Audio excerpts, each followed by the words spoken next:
It's a process filled with precision and creativity. The journey of making everyone's favorite snack, goldfish crackers, begins with an often overlooked but essential raw material: flour. Not just any flour, but the finest quality wheat flour is selected for this process. Factories carefully choose this type of flour because it has the right balance of protein and starch.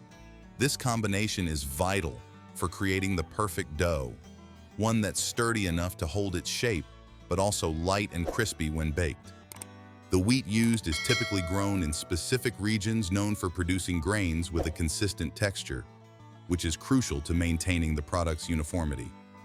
When the wheat arrives at the factory, it undergoes a thorough inspection.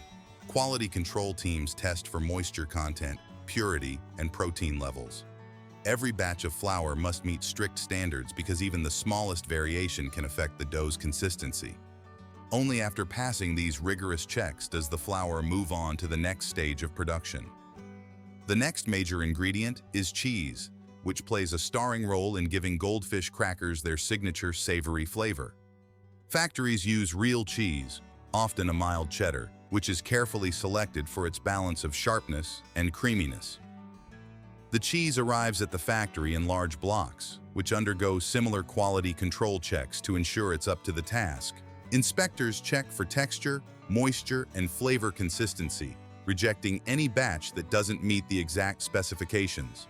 Once approved, the cheese is shredded and blended with the flour to begin forming the dough. Now that the flour and cheese are ready, the mixing process begins. This stage is crucial to creating the right dough texture.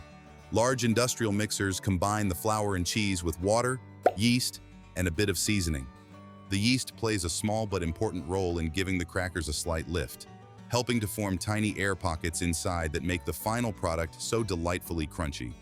The mixture is thoroughly blended to ensure that the cheese and flour are evenly distributed, creating a dough that's smooth and pliable. Once mixed, the dough is transferred to a kneading station.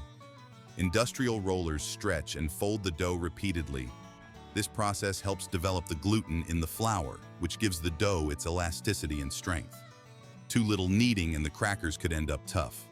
Too much, and they'd be chewy instead of crispy. It's all about striking the perfect balance. The dough is kneaded until it reaches the perfect consistency: soft, pliable, and ready for shaping.